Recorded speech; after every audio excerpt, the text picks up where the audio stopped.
সকলো ছোৱালীয়ে কয় ল'ৰাবিলাকৰ জীৱন কিমান সুন্দৰ, ইচ্ছামতে ঘূৰিব পাৰে, আড্ডা দিব পাৰে, বাধা নিষেধ নাই। ল'ৰাবিলাকৰ জীৱন মানে কেৱল আড্ডা, ঘূৰা-ঘূৰি নতুবা স্বাধীনতা নহয়। ল'ৰাৰ জীৱন মানে এটা সংগ্ৰাম। জন্মৰ পাছৰ পৰাই ল'ৰাৰ মূৰত প্ৰতিষ্ঠিত হোৱাৰ বীজ সুমুৱাই দিয়া হয়। প্ৰতিষ্ঠিত হ'ব নোৱাৰিলে সমাজত মৰ্যাদা নাথাকে। কোনো দেউতাকে তেওঁৰ ছোৱালীক অপ্ৰতিষ্ঠিত ল'ৰাৰ লগত বিয়া নিদিয়ে। ল'ৰাই পৰীক্ষাত ফেইল কৰিলে তাক ঘৰৰ বোজা ল'বলৈ দিয়া হয় আৰু ছোৱালীয়ে ফেইল কৰিলে সহজ সমাধান, তাইক বিয়া দিয়া হয়। ছোৱালী সুন্দৰী হ'লে তাইৰ কাৰণে আছে প্ৰতিষ্ঠিত ডাক্তৰ, অফিচাৰ। ল'ৰাৰ ক্ষেত্ৰত সৌন্দৰ্য মুখ্য বিষয় নহয়। তেওঁলোকৰ সৌন্দৰ্য নিৰ্ভৰ কৰে টকাৰ ওপৰত। যদি পকেটত টকা থাকে তেন্তে চুবুৰীৰ কুৎসিত ল'ৰাটোকো সুন্দৰ লাগে।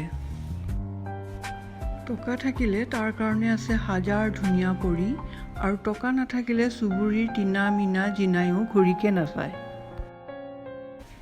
আজিকালি টকা নাথাকিলে চুইটি বেবী কাষত নাথাকে।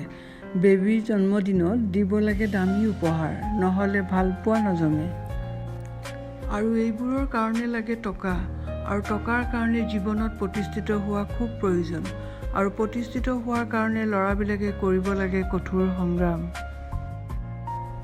पैसा है भगवान, झूठा है इंसान, तू मान या ना मान, पैसों में बिके भगवान। এটা ল'ৰাই গোটেই জীৱন পঢ়া শুনা কৰি চাকৰি কৰে, মূৰৰ ঘাম মাটিত পেলাই উপাৰ্জন কৰিব লাগে টকা। এনেকৈ গোটেই জীৱন ল'ৰাসকলে কেৱল ত্যাগ কৰি যায় আপোন মানুহৰ কাৰণে, বিনিময়ত একো নিবিচাৰে। জন্মৰ পাছৰ পৰাই কেতিয়াবা সৰু ভাই ভনী, কেতিয়াবা পৰিয়াল, কেতিয়াবা জীৱনসংগীৰ কাৰণে সকলো দিয়াৰ চেষ্টা কৰে ল'ৰাই। তথাপি কোনেও তেওঁক ভাল পাবলৈ চেষ্টা নকৰে। সকলোৱে কেৱল ভাবে তেওঁৰ বেংক ভৰ্তি টকা আছেনে নাই।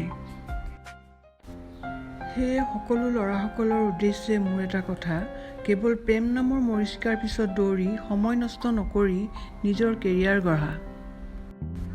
কাৰণ ছোৱালীবোৰে স্মাৰ্ট এণ্ড হেণ্ডচাম ল'ৰাৰ লগত প্ৰেম কৰিবলৈ পচন্দ কৰে, কিন্তু বিয়া হ'বৰ কাৰণে টকা থকা ল'ৰা বিচাৰে।